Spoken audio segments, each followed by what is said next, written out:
한국복음서원은 미국 복음주의 출판사 협의회인 ECPA의 정회원이자 투표권 행사 멤버인 LSM에서 출간한 영적 서적들을 번역, 출판하고 있습니다.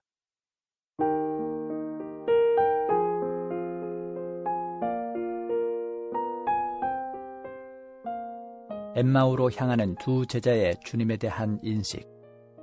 주님이 부활하신 후 제자 중 둘이 엠마오로 가는 길에서 그들이 만난 모든 일을 서로 이야기했습니다. 그 일은 마리아가 말한 주 예수에 관한 일이었습니다. 그때 주 예수님은 친히 그들을 가까이 하셨습니다. 그러나 혼미케 된 그들의 눈은 부활하신 주님을 알지 못했습니다. 그들은 육신 안에 계셨던 주 예수님을 알았지만 부활하신 주 예수를 알지 못했습니다. 그들은 부활을 기묘한 일이라 생각하고 믿지 않았습니다. 주 예수님은 그들과 대화를 하며 교리를 들려주셨습니다. 주님은 모세와 모든 선지자의 글로 시작하여 모든 성경에 쓴 자기에 관한 것을 자세히 설명하셨지만 그들은 여전히 주님을 알지 못했습니다. 그들은 성경의 교리를 깨달았고 감동을 받아 속에서 마음이 불같이 뜨거워졌지만 여전히 주 예수님을 알지 못했습니다. 이것은 교리와 계시가 다르다는 것을 보여줍니다. 그들은 성경을 알았지만 주님을 몰랐고 그리스도에 대한 교리를 알았지만 그리스도가 누구인지를 알지 못했습니다. 해가 져서 엠마오에 가까이 왔을 때 그들은 주님께 함께 유하시기를 강권했습니다.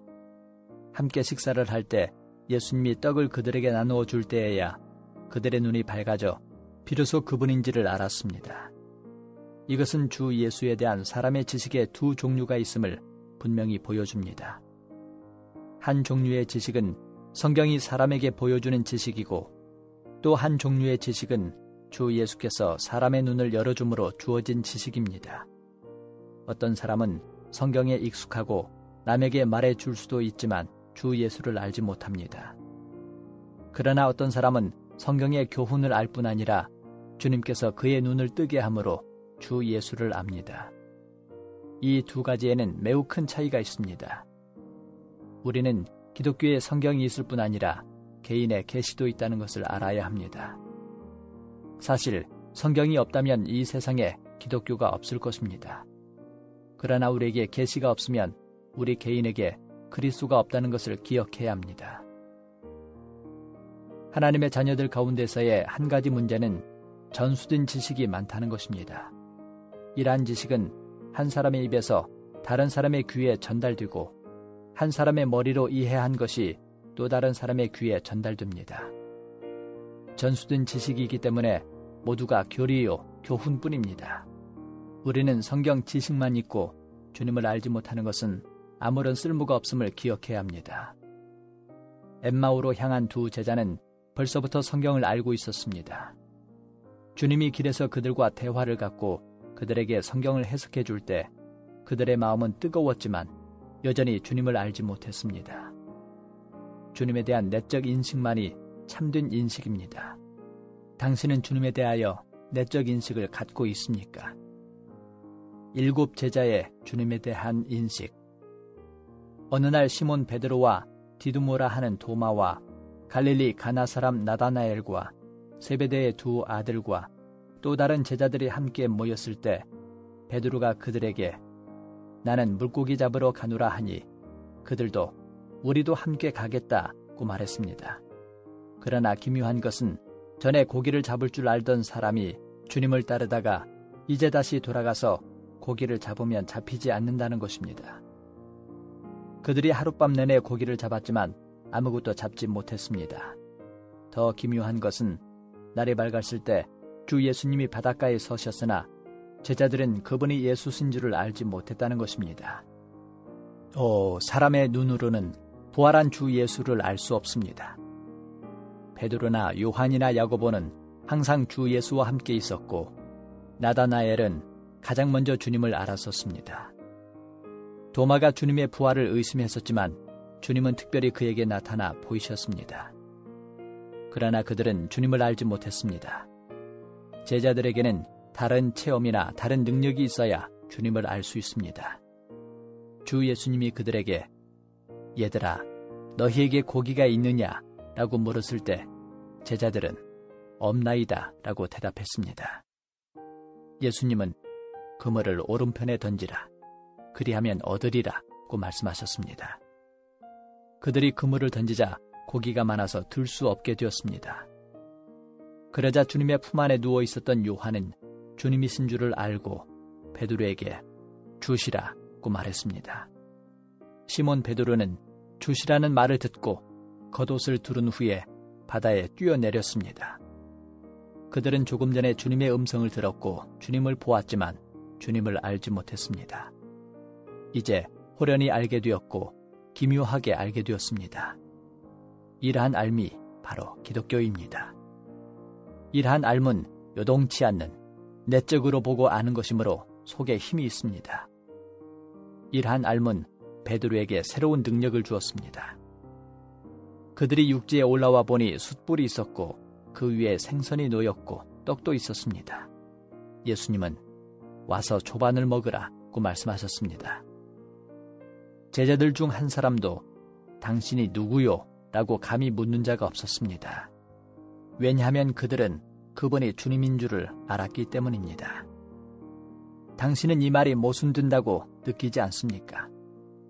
만일 그들이 그분이 주이신 줄을 알았다면 그분이 누구인가를 물어볼 필요가 없습니다. 그러나 그들은 묻지 않은 것이 아니라 감히 묻지 못한 것입니다.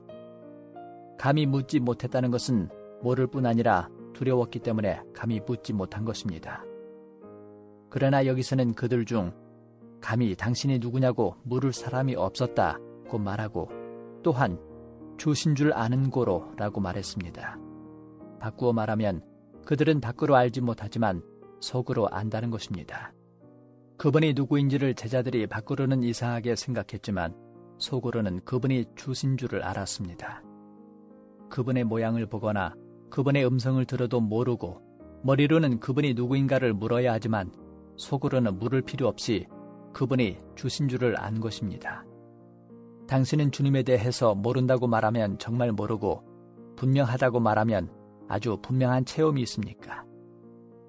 이것이 많은 그리스도인의 체험입니다. 많은 일에 대해서 당신은 미묘하다고 느끼고 어떻게 된 일인지를 모르지만 또 한면으로는 매우 분명합니다. 이것을 계시라고 합니다.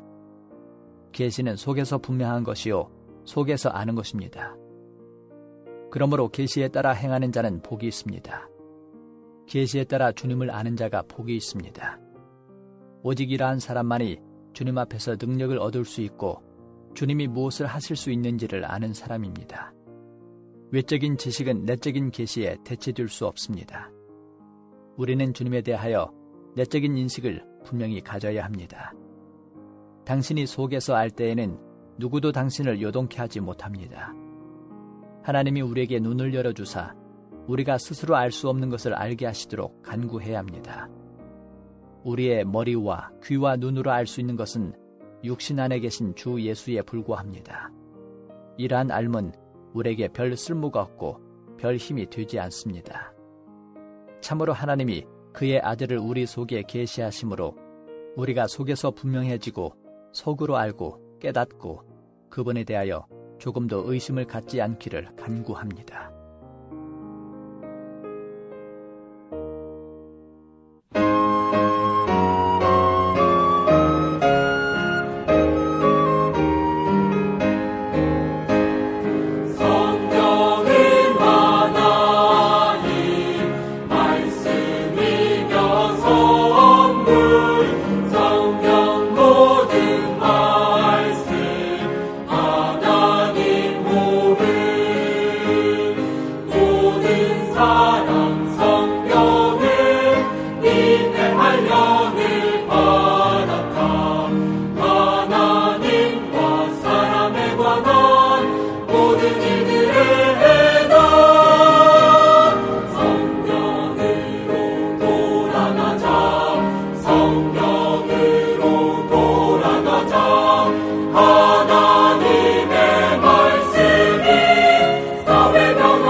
본 메시지가 수록된 도서에 관심 있으신 분들은 인터넷 검색창에 한국복음서원 쇼핑몰 또는 1600-3191로 전화 주시면 감사하겠습니다. 리디북스에서 전자책으로도 구입이 가능합니다.